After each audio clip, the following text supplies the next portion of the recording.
The Godfather. After Sonny was taken out, we see Don Vito needing to step in, while he still had not fully recovered, in order to prevent his empire from collapsing. He calls a meeting with the heads of the 5 families who rule over New York. At this meeting, Vito goes in to make peace with the other families in order to safely bring back his son Michael from his exile in Sicily. But Vito's goals and intentions behind the meeting were not limited to the reasons he gave the other Dons. Vito needed to verify who was behind these lethal attacks on his family. Vito began the meeting by laying out his cards. He states that he is willing to go back to the way things were before, especially since the war cost both men their sons' lives. The thing that lingered in the other Dons' minds is the reasoning behind calling such a meeting. Vito had just lost his eldest son, his heir to the empire, and his response? A peace summit? What was his play? Could this actually have been submission of the Godfather himself? Well, they were about to find out.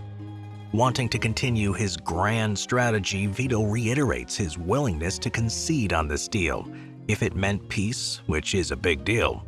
Tattaglia, maybe in a short instance of actual intelligence, calls out Vito's claims of peace directly.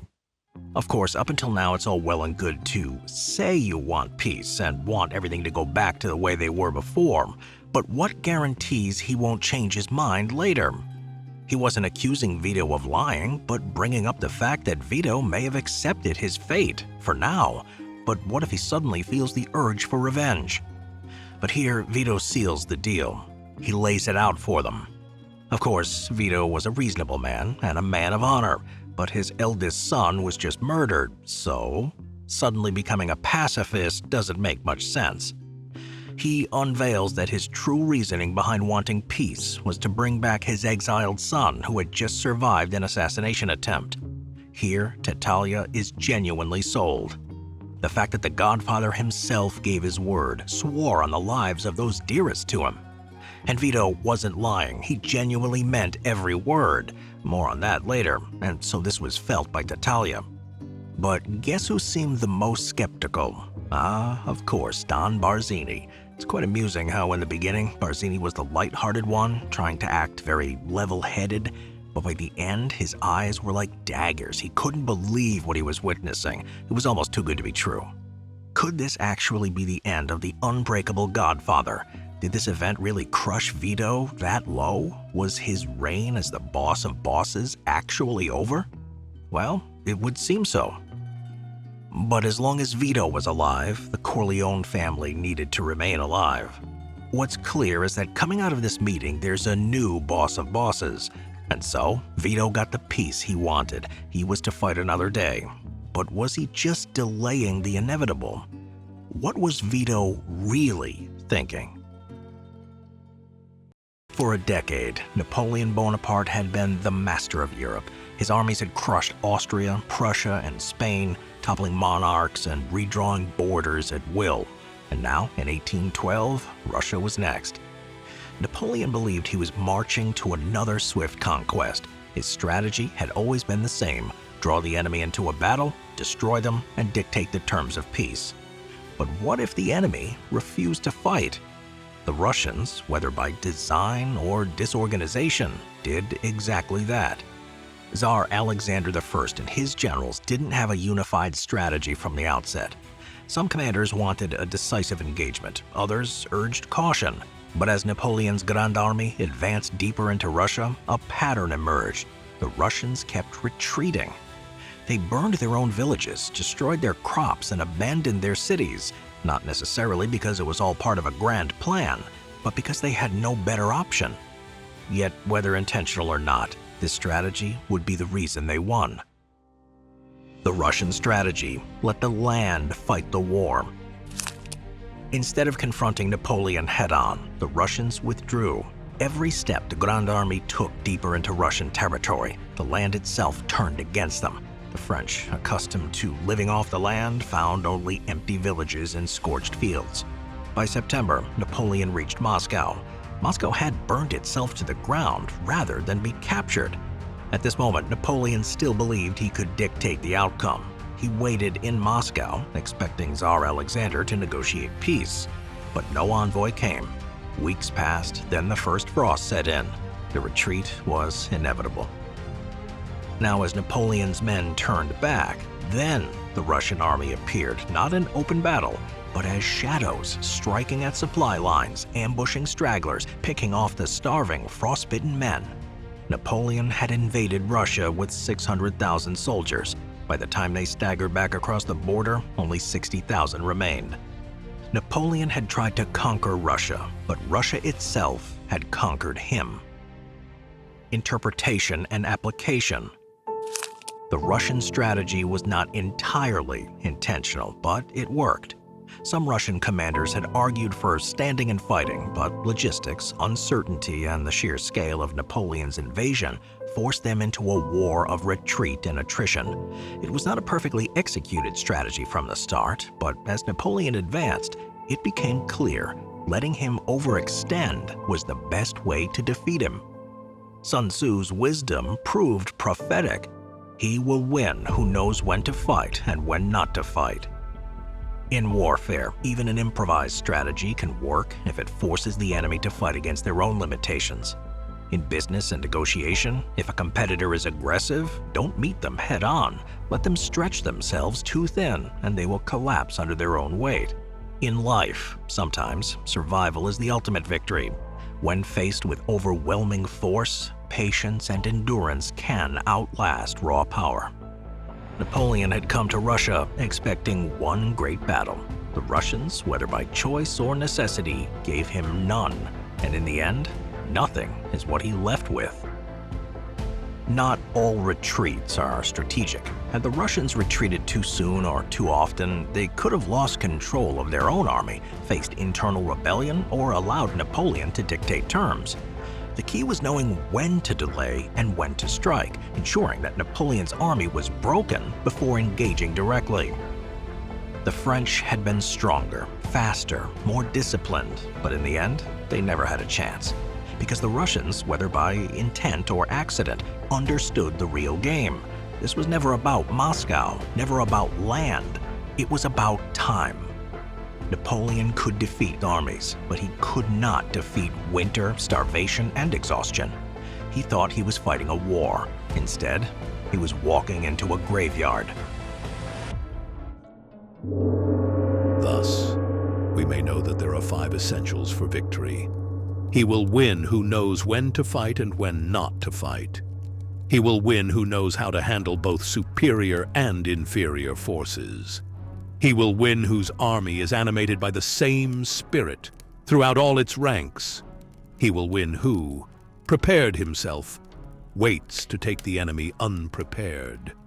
He will win who has military capacity and is not interfered with by the sovereign. Victory lies in the knowledge of these 5 points, hence the saying, if you know the enemy and know yourself, you need not fear the result of 100 battles. If you know yourself but not the enemy, for every victory gained, you will also suffer a defeat. If you know neither the enemy nor yourself, you will succumb in every battle.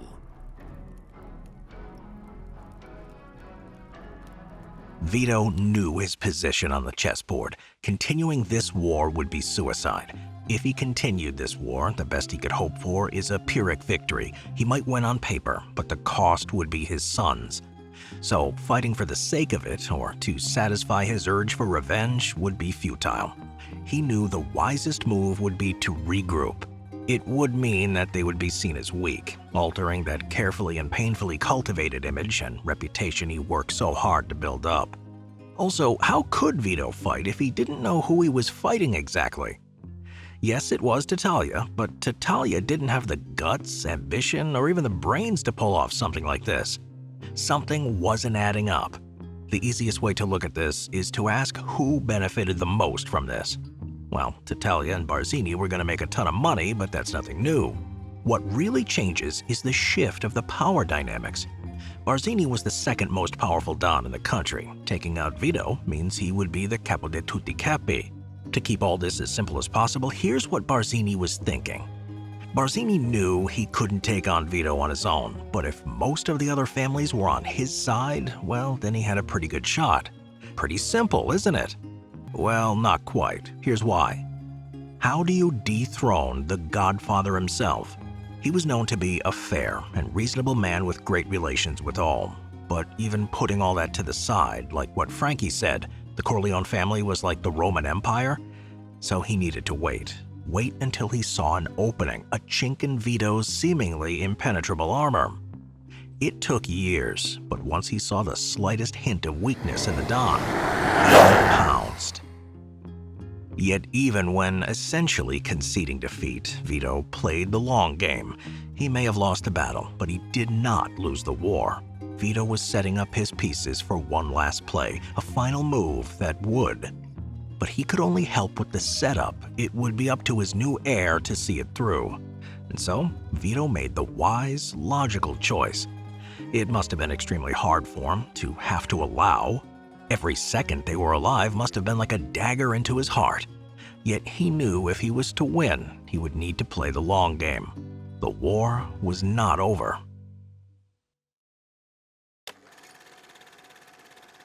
This program is brought to you by Don Cortado. Power doesn't shout. It arrives precisely when it means to. Meet Power Brew, a balanced medium roast with rich coffee flavor, elevated by a subtle, earthy finish. Inside, a disciplined trio does its work. Lion's mane to sharpen focus, and chaga, rich in natural antioxidants for quiet resilience, and a smooth, grounded finish. A unique, satisfying cup that supports steady energy and wellness. No jitters, no crash. For the plan, for the pressure, for the long game. Keep your edge. Don Cortado, Power Brew. Make your move. For a limited time, all Culture Mafia members will receive an extra 10% off, as well as free express shipping. But hurry, this is a very limited run. And now let's get back to the film. Ciao.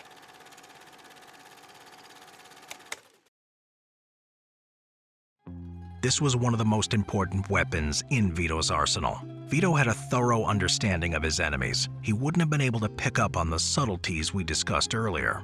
He understood the improbability that Tattaglia alone was the architect of such a skillful scheme. What he sought was solid evidence that could reveal the authentic intricacies of this clever plot, enough that it would unveil the true depths of this cunning plot. Vito went into this in the losing position, there's no doubt about that. But once Barzini starts exposing his thoughts and plans, it changes everything. Before going into the meeting, Vito was confused, stunned, and just the weakest he's ever been since climbing to power. What gave Barzini such a brilliant position and so much leverage was the fact that he remained in the shadows. Imagine being at war, but not sure with who. He was using Tattaglia and Sollozzo as shields, the ones to receive the wrath of the Corleone family and their allies, all the while working in the shadows. But now, that smokescreen was lost. At this point, Vito could see right through Barzini's smokescreen. Vito was no longer fighting the puppets, as he had now uncovered the puppet master. Understanding your foe, their moves, their motives, and equally crucial, knowing your own strengths and limitations, is like having a map of the battlefield etched into your mind. It allows you to uncover all the potential moves your opponent can make. It's foresight, my friend, the kind that turns the odds in your favor. But, and here's the thing, should you only know yourself and remain clueless about your adversary, well, victory may come, but so too will defeat. You'll be dancing blindfolded, guessing the steps, and sooner or later, you'll stumble. And God forbid if ignorance clouds both your knowledge of self and enemy, you're marching into the jaws of defeat with open arms. In every battle, you'll be at the mercy of fate, tossed around like a ship in a storm. It's about knowing the moves of the other guy on the chessboard. Understanding him, his strengths, and his weaknesses gives you the upper hand. It's not just about fighting, it's about outsmarting, outthinking, and coming out on top in whatever field you're playing in. So, remember, knowledge is power, and in the world we live in, that's a valuable currency. Know yourself, know your enemy, and in the grand theater of life, you'll emerge not just as a player, but as the orchestrator of destiny. Sometimes their smokescreen is too thick, their moves too well hidden. where the only option you have is to play along. But here's where you can start turning things to your favor. You need to go in already knowing you're being lied to and understand your opponent is trying to manipulate you. Then proceed with caution until you find out where they are leading you. The crucial part comes next. Armed with the knowledge gained through their attempt at manipulating you, you can use your intellect to unravel the trap and thwart the plans of those trying to harm or deceive you, just as Vito did. And then, not knowing you had uncovered their plan from early on, they won't see you coming, ensuring that, in the end, the schemers face consequences for their designs. If Vito had just declared war and with sheer brute force tried to expose Barzini, he would have guaranteed the annihilation of his empire. But since he played along with Barzini, giving him the illusion that he was in control, not in a million years could he have seen what was coming. Victory is not always about attacking. It's about knowing when to fight and when to wait. The best generals don't rush into battle blindly. They assess the situation, calculate risks, and only strike when the conditions favor them. This is what separates a reckless warrior from a master strategist. In The Godfather, after Sonny's death, Don Vito Corleone understood that his empire was on the brink of collapse. Instead of lashing out in revenge, he called a meeting with the 5 families. On the surface, he appeared to be seeking peace, willing to accept the new order. But in reality, this meeting was about gathering intelligence, identifying the true orchestrator behind the attacks on his family. The other Dons wondered, why was Vito suddenly offering peace? His eldest son had just been murdered. Shouldn't he be preparing for war? This hesitation worked in Vito's favor. His enemies began to second-guess themselves, unsure of his real intentions. In the end, Vito secured Michael's safe return from Sicily and ensured that the Corleone family could rebuild. This is the essence of the art of war. Never fight when the conditions are against you. The Russians used this strategy against Napoleon. Instead of engaging him in open battle, they let their land fight the war for them. They retreated deeper into Russia, burning everything behind them, forcing Napoleon's army to starve and freeze. By the time Napoleon realized he had been lured into a trap, it was too late. His once great army was broken, not by a decisive battle, but by attrition. A true strategist doesn't chase every fight. He chooses battles that he's sure to win. Sometimes the best move is to not fight at all, but to let the enemy exhaust themselves while you prepare for the final strike. How to master the art of war. The 13 Laws of Victory is the version of Sun Tzu you've been waiting for. It doesn't just explain the old ideas, it shows you exactly how to use them in real life. Each of the 13 laws gives you simple, clear steps to apply ancient war strategies right now. No fluff, no confusion, just straight-up advice you can use to think sharper, move smarter, and stay ahead of the game. It bridges the gap between knowing and doing, giving you the exact mental models, tools, and strategic moves to dominate your battlefield, whatever that may be. If you've ever felt like the art of war was brilliant but too abstract to act on, this is the version that finally makes it real. Learn how you can win the game and be so far ahead of your competition you won't even be playing the same game. Always a pleasure. Hope this was useful. Once again, my fellow Dons, don't be afraido. Make sure you like the video and subscribe to join the Culture Mafia.